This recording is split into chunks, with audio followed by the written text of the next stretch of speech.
Imagine this. It's late September 1944. The roads of France aren't just roads anymore. They're arteries, pulsating with the thunder of thousands of engines. Olive green trucks, caked in mud and dust, carve a relentless path eastward. This is the sound of war's backstage crew, the constant roar of engines, the grinding of gears, the clatter of endless convoys rumbling toward the front lines.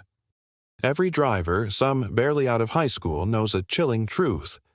Beyond the horizon, men are fighting, bleeding, and dying. And without their cargo, the entire Allied advance will suffocate. This wasn't just a convoy. It was a phenomenon known as the Red Ball Express. In just a few weeks, it had transformed logistical chaos into a powerful, rhythmic heartbeat. It was fast, relentless, and absolutely vital. This was one of the most extraordinary supply efforts in modern warfare, a lifeline stretching all the way from the beaches of Normandy to the German border. But behind that powerful rhythm was bone-deep exhaustion. Most drivers barely slept.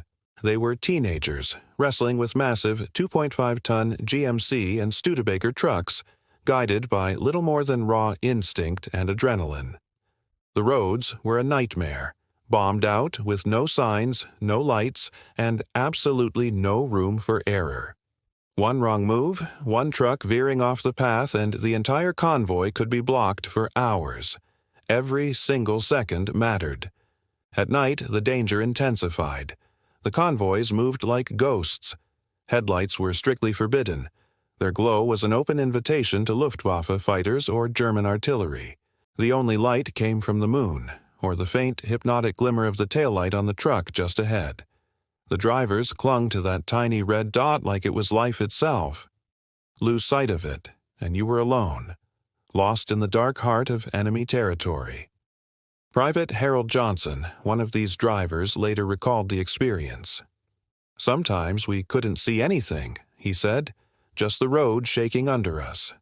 The truck felt alive, like a beast fighting to keep moving. You just prayed you wouldn't fall asleep. We chewed coffee beans, we sang, we yelled at each other.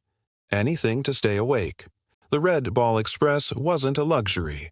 It was born from sheer desperation.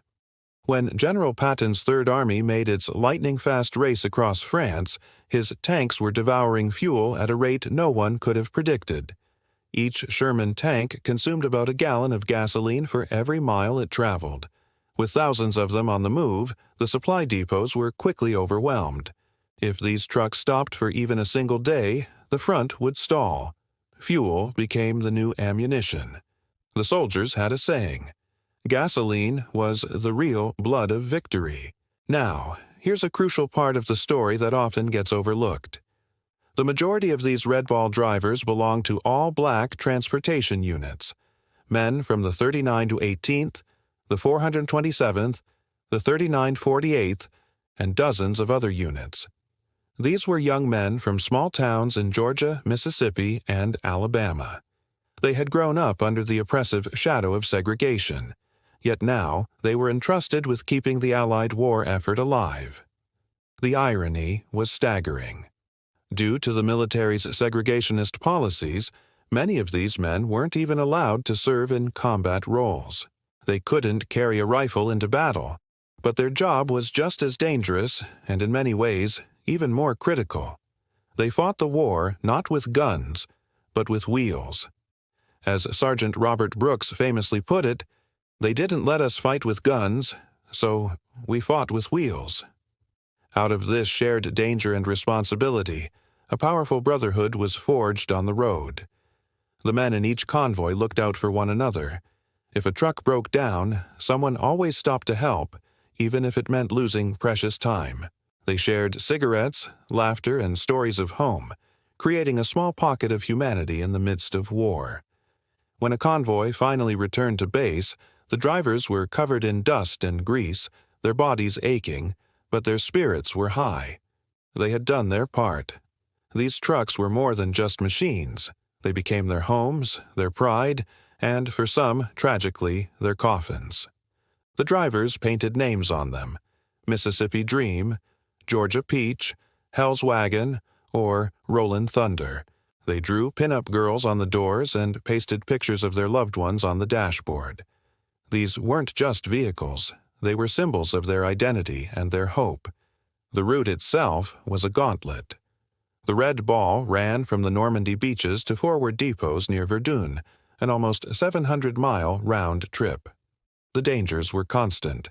The roads were pockmarked with craters, the bridges were unstable, and enemy snipers often lurked in the surrounding forests. Luftwaffe planes would occasionally sweep down from the clouds, strafing the convoys with machine gun fire.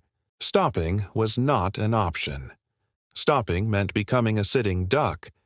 If a truck was hit, especially a fuel tanker, the others had to keep moving, driving past the flames that lit up the night sky.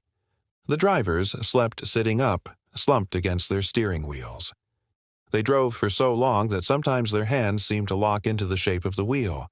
They were dirty, hungry, and often emotionally numb, but they kept driving. There's a story about a convoy caught in a surprise air raid near Chartres. Private Henry Clay was thrown from his truck by an explosion. Dazed but alive, he crawled back to find his cargo burning. But instead of running for cover, he jumped into another truck and kept driving. When asked later why he did it, his answer was simple and profound.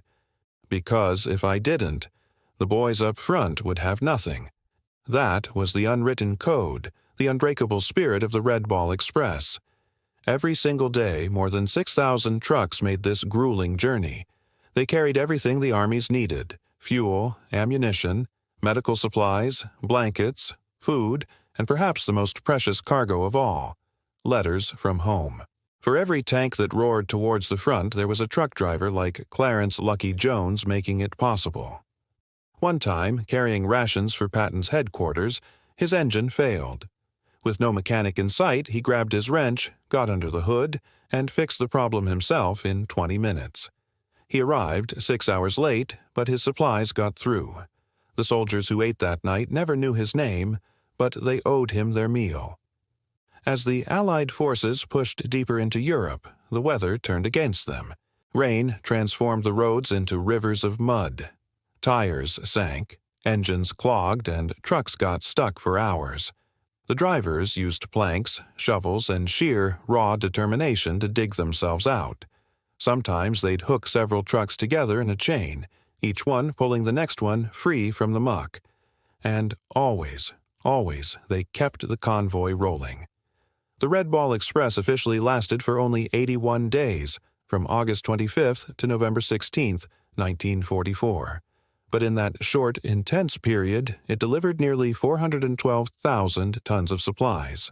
That includes over 8 million gallons of gasoline, enough to fuel the entire Allied push through France. When the war ended, however, the newspapers celebrated the generals and the fighter aces. The drivers, the men who had fueled the victory, largely faded into the background.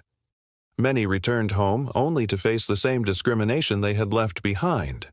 Still, they carried a quiet pride. They knew what they had accomplished. Decades later, historians would call the Red Ball Express the logistical miracle of the 20th century. But for the men who lived it, it was simpler than that. It was a brutal test of endurance, courage, and brotherhood. As winter approached, new ports in Belgium and the Netherlands were opened, allowing supplies to move by rail and ship. The Red Ball slowed, and the drivers were reassigned. But the legend never died. It lived on in stories told in barracks, at veterans' reunions, and in the memories of men who had faced the impossible and won. In 1952, Hollywood even made a film about it, starring Sidney Poitier, one of the first major movies to portray black soldiers as heroes.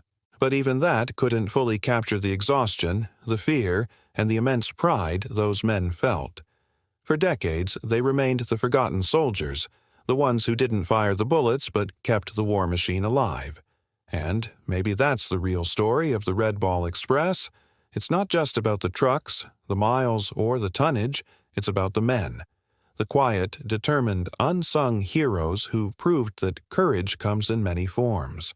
Some carry rifles into battle. Others, with equal bravery, carry the road itself. Thank you so much for watching. If you found this story as moving and important as we did, please hit that like button and subscribe for more stories of the unsung heroes of history. We'll see you next time.